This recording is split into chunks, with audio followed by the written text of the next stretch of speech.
Hello there, Drew Hanish of Whiskey Lore, and time for another whiskey tasting. Today we're doing a value scotch, a value single malt scotch.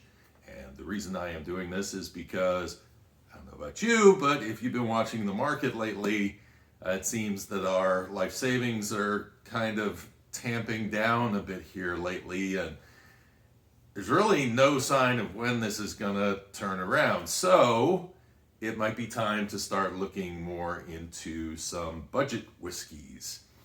And I've been thinking a lot recently, actually for the last 6 months, because we've been watching, there's been this explosion in whiskey where distilleries are popping up everywhere, and there's been this massive growth. And all of these distilleries have started doubling their capacities, the big ones. And there's just been this thing in the back of my mind that has said,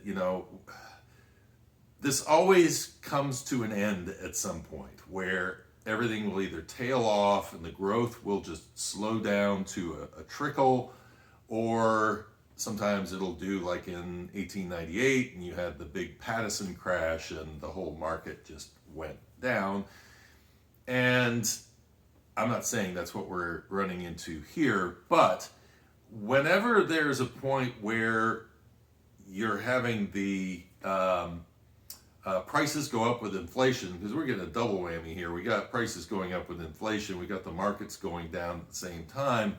You have this situation where finding money to spend on luxury items becomes a whole lot tougher. And so in some ways you go, well, that's a bad thing because, I'm not going to be able to go buy all these expensive whiskeys that I've been wanting to buy. But something else that happens that you should be keeping your eye on is that places like the secondary market all of a sudden will start to dry up. There'll be less buyers, which means that the prices of those whiskeys that have gone out of control all of a sudden are also going to start coming down, because people are, whether they're merchants or whatever, they're going to be looking for a way to at least make some bucks to get through this downturn in the economy. And of course, economies always turn around and will start going back up at some point. And the same with whiskey booms and busts.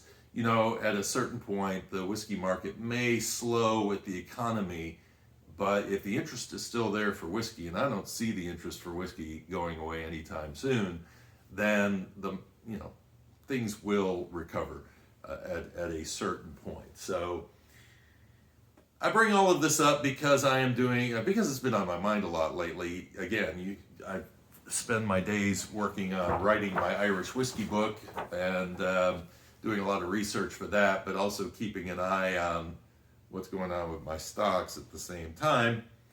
And it's got me thinking, okay, it's time to start thinking about a value whiskey. So what would be a really great, for the Scotch whiskey drinker, value whiskey, something that you can have in your cabinet, it's not going to set you back big dollars.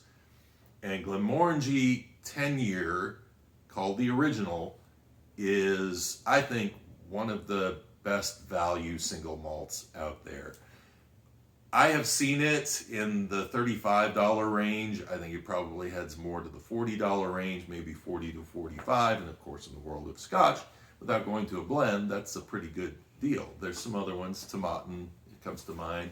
But I just don't think that even Tomatin has as pleasing a character as GLENMORANGIE does.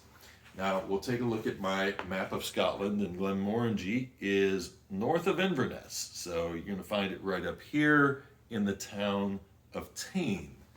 And interestingly enough, this whiskey utilizes American barrels that come from a plot of land in the Missouri Ozarks that is actually owned by the GLENMORANGIE distillery for the purpose of growing these trees for making scotch in the future.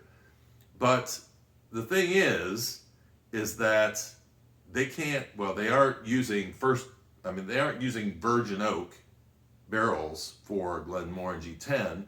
They're using first fill American bourbon barrels. So how do they handle that? Well, what they do is they grow the trees, then they rent the trees to distilleries like Jim Beam and Jack Daniels, and then after they're through using them, they basically take them to Scotland and use them there. So it's an interesting strategy because it's not really worked that way for all the time. It's been American bourbon barrels are made, they're used here, and then they're shipped over to Scotland. And the person that originally got it, or who grew those trees, supplied the American distilleries first before the Scotch distilleries got them from the American distillery. So it's kind of being the middleman on one side. So anyway, weird stuff. So let's go in and do a nosing and tasting of this whiskey. If you have not had this before, I think you'll be pleasantly surprised. Now, this is not a whiskey that's going to go into your heavy, muscly whiskey category. This is, even though this is only, an elbow of Scotland away from and now the name escapes me, Glenglassaugh. Glenglassaugh has really heavy distillate. I mean, it is very, very heavy, beautiful mouthfeel. This is going to be on the lighter side. And part of the reason it's on the lighter side is because Glenmorangie has the tallest swan neck stills in Scotland. They're very skinny necks. And so it makes it very hard for those heavy oils that are down there in the still to be able to make their way up and sneak through the line arm and get out from that distillation. And so because of that, you end up with a very light spirit. And when the oils are gone, or the oils are not as present, it's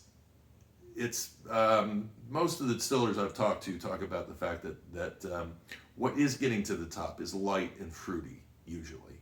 And if this whiskey is anywhere trying to demonstrate that, it demonstrates it on the nose, the palate, and on the finish. So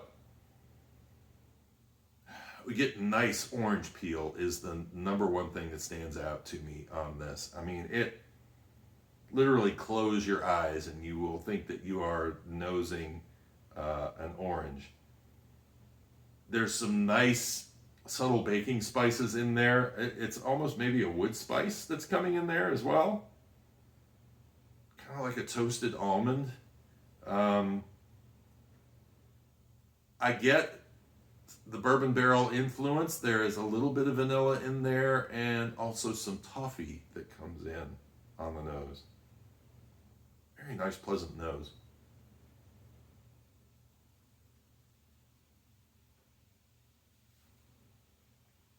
On the palate, I get a little bit of a grain note.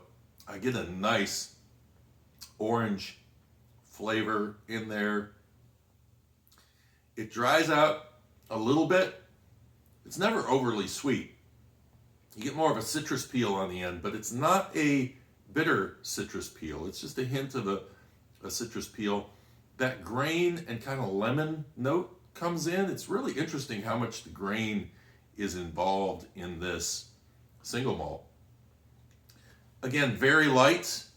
By the time I get to the end of this, it's like I still have sort of that long lingering orange peel note, but everything else is pretty much dissipated by this point. So it is a long finish, but it's not a heavy finish. It's not a finish that you're like, man, that's, ooh, there's a little of the bitter coming in on the end. It's really interesting if you keep paying attention to a whiskey after you finish drinking it.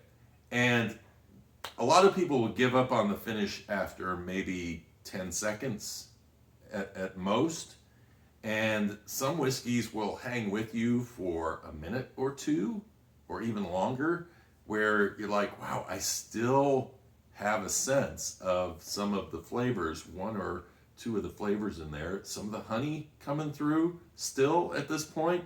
So really interesting to taste a whiskey and go through that whole experience. So Got a little economics lesson. We found a nice value whiskey here. If those flavors are of interest to you, it is not smoky at all. They do not use peat at the GLENMORANGIE distillery, as far as I know. I have not seen a release from GLENMORANGIE that is using peat. So at this point, I would say you're pretty much safe if you're not a peat fan. Sooner or later, I'm going to turn you into a peat fan, though. I'm going to do an episode at one of these points where I go in and talk through my training of people on how to approach a smoky whiskey and to find out whether you qualify. That's not a nice way to say it. Whether you're in the lane for being a peat drinker. I mean, it's one of those things that either it's an acquired taste or some people take to it without a lot of pushing, and other people it's just never going to be something that they like.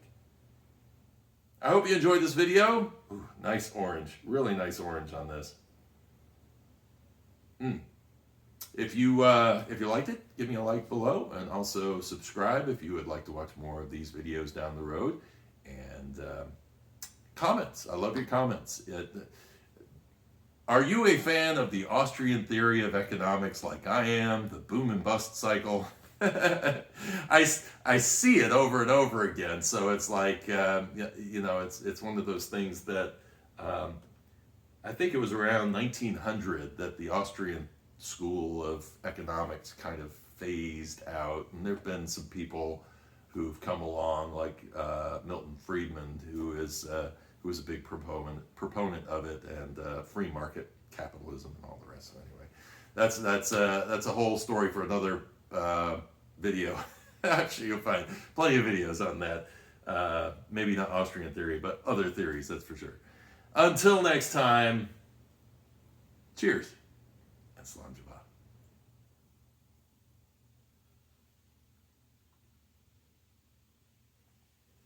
Mm.